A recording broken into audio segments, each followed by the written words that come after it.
रंग बिरंगे कितने चमकीले, ले लो रंग ले लो। अरे ओ मैडम जी, एक बार देखो तो सही, कितने सारे और कितने अच्छे रंग है मेरे पास। उफ, इस लड़की ने तो यहाँ खड़ा होना ही दूभर कर दिया है। चल शीनू, अब उधर चलकर वेट करते हैं। अरे पर अभी कैब को आने में काफी टाइम है, और तब तक देख ही लेते हैं ना इसके रंग। वैसे भी होली सेलिब्रेशन के लिए कलर तो चाहिए ही ना। तेरा दिमाग खराब है क्या, जो सड़क से खरीदेगी रंग? भूल गई पिछली बार कितनी एलर्जी हो गई थी मुझे। ना बाबा ना, कलर्स किसी अच्छे ब्रांड के लेंगे और किसी अच्छी शॉप से लेंगे। ओ मैडम, पिछली बार तेरे कहने पर ही ब्रांडेड कलर्स मंगवाए थे, कितने महंगे पड़े थे, बाप रे। ये सारी बातें जैसे ही पास बैठी रानी ने सुनी तो वो फौरन अपने हाथ में थोड़ा सा लाल रंग लेकर उन लड़कियों के पास पहुंची और बोली, अब मैडम जी, मेरे रंग बहुत अच्छे हैं, मैं इन्हें खुद ताजे फूलों से बनाती हूँ। इनमें कुछ भी ऐसा नहीं मिलाया है जो आपकी त्वचा को नुकसान पहुँचाएगा। और देखो ना, रंग भी कितना गहरा निकाला है मैंने, और फिर मेरे ये रंग ज्यादा महंगे भी नहीं है। ओहो शीनू, तुझे क्या जरूरत थी इतनी सब बातें इसके सामने करने की? अब देखा पीछे ही पड़ गई ना। इतना कहकर मान्या वहाँ से कुछ दूर जाकर खड़ी हो गई। असल में मान्या एक अमीर बाप की घमंडी लड़की थी, जिसे सब कुछ ब्रांडेड और महंगा ही चाहिए होता था। हालांकि उसकी दोस्त शीनू ऐसी नहीं थी, लेकिन मान्या के सामने उसकी ज्यादा चल नहीं पाती थी, इसीलिए वो भी चुपचाप मान्या के साथ ही जाकर खड़ी हो गई। उधर बेचारी रानी अपना रंग और उदास चेहरा लेकर वापस अपनी जगह जाकर बैठ गई। आज भी कुछ कमाई नहीं हुई।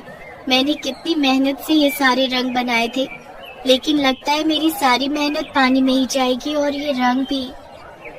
कुछ ही देर में मान्या और शीनू वहाँ से चली गई। रानी फिर भी वहीं बैठी रही, लेकिन जब अंधेरा होने को आया तो रानी ने अपने सारे रंग समेटे और अपनी झोपड़ी की ओर चल दी, जहाँ उसकी माँ बेसब्री से उसका इंतजार कर रही थी। लेकिन घर पहुँचने से पहले रास्ते में रानी को किसी के रोने की आवाज सुनाई दी। मैं यहाँ क्यों आई? इससे तो अच्छा मेरा ही करता। यहाँ सब बहुत बुरे हैं। अरे ऐसा क्यों बोल रही हो, और तुम रो क्यों रही हो? इधर मेरे पास आओ। रानी ने बड़े प्यार से उस छोटी बच्ची को पुचकारा, जिससे वो लड़की रोना छोड़कर मुस्कुराने लगी। और फिर, मेरा नाम सोना है और मेरा घर यहाँ से बहुत दूर है। मैं यहाँ होली मनाने आई थी, लेकिन यहाँ सब बहुत बुरे हैं। मुझे होली खेलने के लिए कोई रंग ही नहीं देता। जिससे भी रंग मांगो तो सब बदले में पैसे मांगते हैं, और मेरे पास तो पैसे है ही नहीं। अरे बस इतनी सी बात, तुम रुको। इतना कहकर रानी ने फौरन अपने थैले में से कुछ रंग निकाले और सोना को दे दिए। अरे वाह, ये रंग कितने गहरे हैं और मुलायम भी, लेकिन मेरे पास सच में पैसे नहीं है दीदी। कोई बात नहीं, तुम इन्हें रख लो, और मुझे पैसे भी नहीं चाहिए। अब तुम घर जाओ। लेकिन रुको, तुमने बताया कि तुम्हारा घर बहुत दूर है, तो तुम जाओगी कैसे? उड़कर। अब मेरा मतलब है भागकर। जब मैं भागती हूँ ना, तो उड़ते पक्षी भी पीछे रह जाते हैं। अच्छा, लेकिन कुछ ही देर में रात होने वाली है, तुम्हारा अकेले जाना ठीक नहीं है। तुम ऐसा करो, आज के लिए मेरे पास रुक जाओ, मैं कल सुबह खुद तुम्हें तुम्हारे घर छोड़कर आऊंगी। सोना ने रानी की बात मान ली, और फिर रानी के घर पहुंचने के बाद, आ गई बेटी, देख मैंने सारे फूल तोड़कर सुखा लिए हैं। अब कल के लिए ढेर सारे रंग हो जाएंगे अपने पास। रहने दो माँ, कोई फायदा नहीं। सबको बड़ी बड़ी दुकानों से महंगे महंगे रंग खरीदने हैं, मेरे रंग किसी को नहीं चाहिए। इतना कहकर रानी अपनी आंखों के आंसू पोंछते हुए वहां से चली गई। सोना उसके पीछे पीछे गई और फिर, रो मत दीदी, सब ठीक हो जाएगा।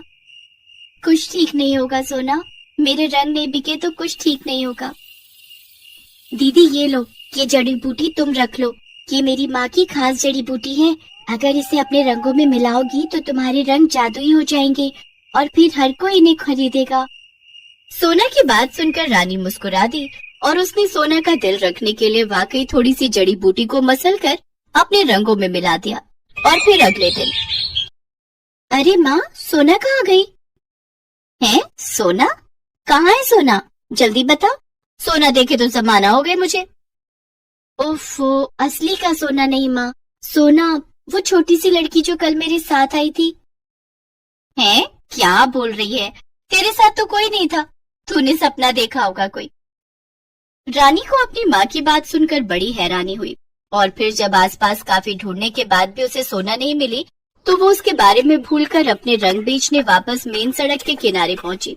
और फिर कुछ ही देर बाद, मान्या देख वही लड़की, सुन ना, इसी से कलर्स ले लेते हैं ना, तेरे ब्रांडेड कलर्स के चक्कर में हम लेट हो जाएंगे पार्टी के लिए।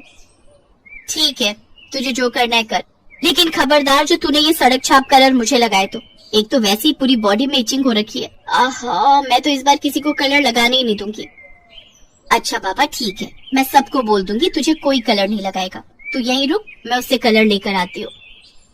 इसके बाद शीनू ने जाकर रानी से उसके हर रंग का एक एक पैकेट खरीद लिया। लेकिन शीनू और मान्या के बाद कई घंटों तक रानी के पास कोई ग्राहक नहीं आया और फिर अचानक, ये यही है वो लड़की जिससे मैंने वो जादुई कलर्स खरीदे थे। शीनू का इतना कहना था कि उसके साथ आए सभी लोगों में हड़बड़ी मच गई। हर कोई रानी के रंग खरीदना चाहता था। कुछ ही मिनटों के अंदर रानी के सारे कलर्स बिक गए और फिर, सुनो, तुम और रंग कब तक ला सकती हो? बस अभी आधे घंटे में, मेरा घर पास ही है। इतना कहकर रानी फौरन अपने घर जाने को तैयार हुई। तभी मान्या ने आगे बढ़कर कहा, रुको, हमारी गाड़ी से चलो, जल्दी पहुंच जाएंगे। रानी को कुछ समझ नहीं आ रहा था कि उसके साथ आखिर हो क्या रहा है और फिर मान्या ने गाड़ी में उसे बताया, आई एम सो सॉरी, मैं गलत थी। ओह माय गॉड, तुम्हारे वो कलर्स, वो तो कमाल के हैं, सच में मैजिकल है वो। अब मैडम जी मैं कुछ समझी नहीं। ये सच बोल रही है, तुम्हारे रंगों में जादू है जादू। हमारे होली सेलिब्रेशन में जिस किसी ने तुम्हारे रंग लगाए उन सब की स्किन एकदम निखर गई। सालों पुराने दाग ऐसे साफ हो गए जैसे कभी थे ही नहीं। हाँ, और यही देखकर मैंने खुद तुम्हारे कलर्स लगाए और ये देखो, मेरी स्किन एलर्जी बिल्कुल ठीक हो गई। इन्हीं सब बातों में रानी का घर आ गया। रानी को अब भी कुछ समझ नहीं आ रहा था, लेकिन फिर जैसे ही उसकी नजर सोना की दी हुई जड़ी बूटी पर गई तो उसी पल रानी को सब कुछ समझ आ गया और फिर उसने अपनी माँ से कहा, माँ, अब से फूलों के साथ साथ इस जड़ी बूटी को भी उगाना है, इसके बीज संभाल कर रख लो। हैं? पर ये है क्या? सोना। हाँ माँ, यही है सोना और उसका जादू। राहुल की मम्मी उमा अपनी नौकरानी शांति को लगातार डांट रही थी और बेचारी शांति बार बार माफी मांग रही थी। माफ कर दो मेम साहब, आगे से ध्यान रखूंगी, अब ऐसा नहीं होगा। मैंने पहले भी तुझे समझाया था, अगर मैंने तेरे लड़के को राहुल की चीजों के साथ खेलते हुए देख लिया तो मैं तुझे नौकरी से निकाल दूंगी। आज फिर ये दीपक राहुल की साइकिल चला रहा था। आंटी जी, राहुल ने मुझे खुद ही अपनी साइकिल दी थी। मम्मी, दीपक सही कह रहा है, मैंने ही इसे साइकिल दी थी, ये तो मना कर रहा था। मम्मी, दीपक मेरा दोस्त है, ये भी तो मुझे अपने खिलौने देता है। राहुल बेटा, तुम अभी ना समझो, ये दीपक तुम्हारे सारे महंगे और नए खिलौने गंदे कर देगा। और शांति सुन, इसे कमरे पर ही छोड़कर आया कर। भला तूने पड़ोस में किराए का कमरा ले लिया, ये दीपक रोज तेरे पीछे पीछे यहाँ जाता है। दीपक बेटा, तू घर जा, मैं थोड़ी देर में आती हूँ। ये कल के दाल चावल बचे हुए हैं, लेती जाना, मेरा थोड़ा फ्रिज खाली हो जाएगा। मम्मी, मुझे भी दाल चावल खाने हैं। नहीं बेटा, ये दाल चावल बासी हो गए हैं, तुम इन्हें खाओगे तो बीमार पड़ जाओगे। मम्मी, फिर आप ये दाल चावल शांति आंटी को क्यों दे रही हो? राहुल धीरे बोल बेटा, ये गरीब लोग कुछ भी खाएं, इन्हें सब हजम हो जाता है। अब ज्यादा बातें मत करो, जल्दी तैयार हो जाओ, हमें होली की शॉपिंग के लिए बाजार भी जाना है। लो, तुम्हारे पापा भी आ गए। उमा, इस बार फार्म हाउस की होली पार्टी के लिए तुमने सभी को इनविटेशन दे दिया ना? हाँ हाँ, मैंने सबको बोल दिया है। इस बार की होली की सारी तैयारियां मैं खुद देख रही हूँ, देखना बहुत मजा आने वाला है। चलो राहुल, तुम नई पिचकारी भी खरीद लेना। उमा राहुल को लेकर बाजार जाती है और ढेर सारा होली का सामान खरीदती है। उमा राहुल को बहुत ही महंगी पिचकारी दिलवाती है। ये देखो राहुल, मैंने तुम्हें सबसे बढ़िया और महंगी पिचकारी दिलवाई है, अच्छी है ना? मुझे तो दीपक जैसी पिचकारी लेनी थी। सुबह वो जिस पिचकारी से खेल रहा था वैसी तो कोई पिचकारी बाजार में नहीं है। मम्मी, दीपक के पास बहुत बढ़िया पिचकारी है, मुझे भी दीपक जैसी पिचकारी खरीदनी थी, पर पूरे बाजार में मुझे वैसी पिचकारी नजर नहीं आई। आपने मुझे ये पिचकारी दिलवाई है, ये वाली मैं दीपक से बदल लूंगा। मुझे उसकी पिचकारी ज्यादा अच्छी लगी। क्या? दीपक के पास ऐसी कौन सी बढ़िया पिचकारी है जो पूरे बाजार में नहीं? मैं भी तो देखूं। शांति, ओ शांति, मैंने तो तुझे अभी तनख्वाह भी नहीं दी है, फिर तूने अपने बेटे को बढ़िया पिचकारी कैसे दिलवा दी? राहुल कह रहा है वैसी पिचकारी पूरे बाजार में नहीं है। दिखा तो जरा कौन सी पिचकारी दिलवा कर लाई है तू दीपक को। मेम साहब, मैंने तो दीपक को कोई पिचकारी नहीं खरीद कर दी है। मेरे पास तो इतने पैसे भी नहीं है।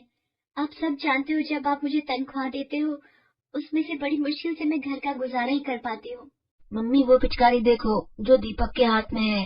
उमा दीपक के हाथों की ओर देखकर चौंक जाती है। दीपक के हाथ में एक प्लास्टिक की बोतल थी जिसमें उसने छेद किए हुए थे। उस बोतल को दबाने पर छेदों में से पानी की बौछार हो रही थी। राहुल बेटा, ये पिचकारी नहीं है, ये तो गंदी सी प्लास्टिक की बोतल में पानी भरा हुआ है। अब दीपक तुम्हारी तरह महंगी पिचकारी तो खरीद नहीं सकता, इसे तो ऐसी चीजों से ही काम चलाना होता है। ये ले राहुल, मेरी पिचकारी तू रख ले, मैं और बना लूंगा। मुझे पता है तू यही सोच रहा है कि ये गंदी सी बोतल देकर बदले में राहुल तुझे अपनी महंगी पिचकारी दे देगा। देख शांति, तू काम वाली है तो काम वाली बनकर रह और अपने बेटे को कह दे राहुल की बराबरी करने की कोशिश न करे, वरना तू कहीं और काम ढूंढ ले। उमा गुस्से में चली जाती है। माँ, राहुल की मम्मी मेरे से नफरत क्यों करती है? दीपक बेटा, हम गरीब लोग हैं, हम अमीरों की बराबरी नहीं कर सकते। राहुल अगर तुझे खेलने के लिए बुलाए तो मना कर देना। बेटा, अगर ये नौकरी चली गई तो दूसरी नौकरी मिलना मुश्किल है। तेरे बाबा के जाने के बाद ये नौकरी ही मेरा सहारा है। दीपक उदास हो जाता है। उधर उमा फार्म हाउस में होली पार्टी के लिए गाड़ी में सामान रख रही थी। मम्मी, हम दीपक को भी अपने साथ ले चले? नहीं बेटा, हम दीपक को अपने साथ नहीं ले जा सकते। वैसे ले भी जाए तो कोई हर्ज नहीं है। शांति अगर साथ होगी तो तुम्हारे काम में हाथ बटा देगी। ठीक है, मैं शांति को साथ चलने के लिए बोल देती हूँ। उमा होली पार्टी के लिए शांति को भी अपने साथ ले जाती है। वहां जाकर शांति काम में लग जाती है। दीपक बेटा, वहाँ मेहमानों के बीच बिल्कुल भी मत जाना, नहीं तो मेम साहब गुस्सा करेंगी। ठीक है माँ, मैं नहीं जाऊंगा। दीपक, आना देख, गुलाल, पिचकारी, गुब्बारे, रंग, कितना मजा आ रहा है।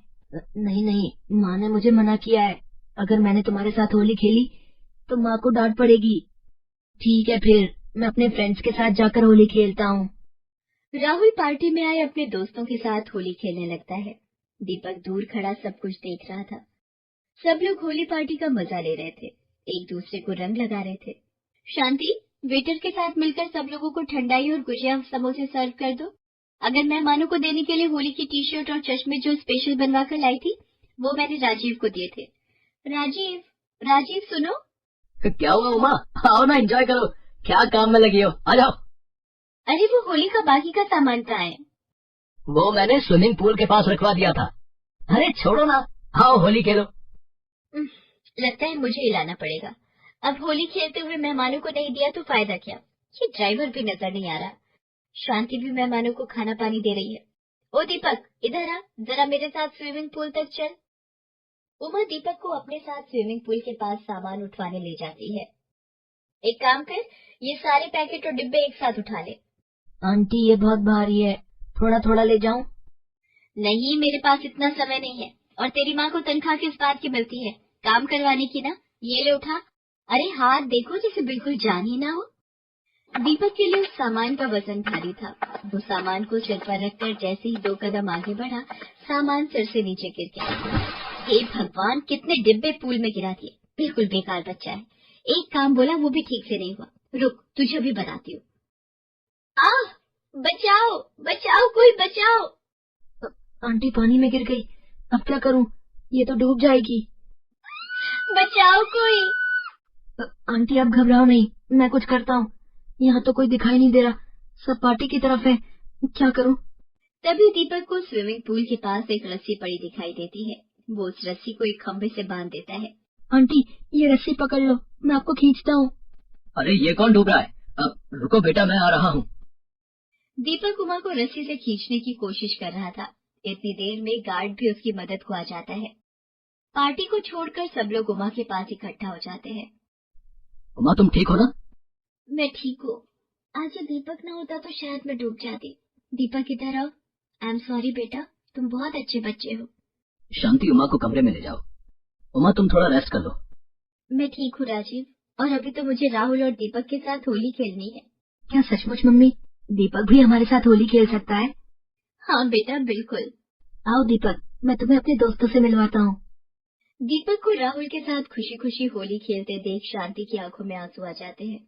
उस दिन के बाद उमा अपने स्वभाव में बहुत बदलाव ले आती है।